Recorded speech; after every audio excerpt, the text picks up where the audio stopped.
everyone, it's Jen from Likehearted.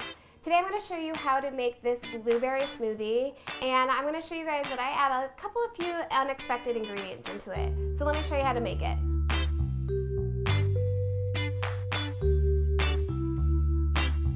Alright, so to get started, you are going to need some frozen blueberries. I personally like to have blueberries in my smoothie, but you can use raspberries, strawberries, a wide variety. I just usually always have a huge bag of blueberries in my freezer. So I'm going to do about a half a cup. I usually just pour them in, but for you guys, I'm going to do a measurement. So half a cup, maybe a little extra. All right, next I'm going to add in half of a banana. I usually have frozen bananas, but today I actually have fresh, but you can use either one. So do half of a banana. All right, next I'm going to add a bunch of kale. I'm gonna use about 1 to 2 leaves, 1.5 depending on the size. So I've already pre-washed all these. I'm just gonna rip them right off of the stem. I always like to add some sort of green to my smoothies, so whether it's kale, you can actually substitute this out for spinach. Either one will work.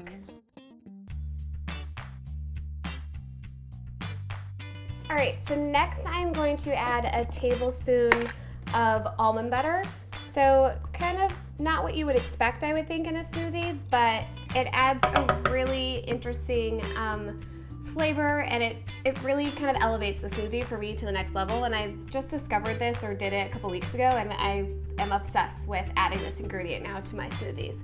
So just about a tablespoon. All right, so my second probably unexpected ingredient that I add into the smoothie is oats. These are the gluten-free oats. It kind of just gives an extra little texture to the smoothie, and then also some fiber with it being the oats.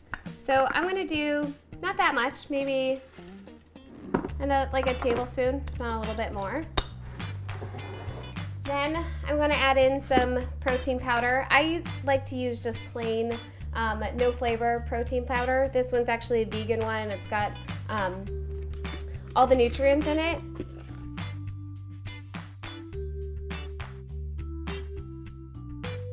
All right, so then I'm gonna add about a cup of ice, because we definitely want it to be chilled.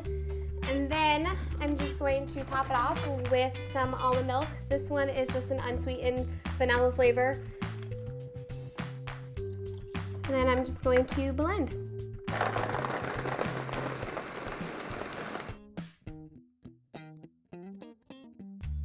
So this is my go-to breakfast in the morning. It's not only delicious, I absolutely love the color too. It's this lavender grayish, and it just makes me really happy in the morning. Also, another tip I want to share with you guys is if I know I'm going to be in a rush in the morning and I can't get to the smoothie, make it quick enough, what I like to do is the night before is I put all of the ingredients into a jar. So I put everything in here except for the almond milk and the protein powder. So it's all ready to go, and then I literally just dump this into the blender with the ice, protein powder, and almond milk, and you are good to go. So, and then I just pour it right back into this jar for sipping and walk out the door. So it's super easy. And if you guys want more recipes, make sure you subscribe to the channel and follow me on Iamlikehearted.com.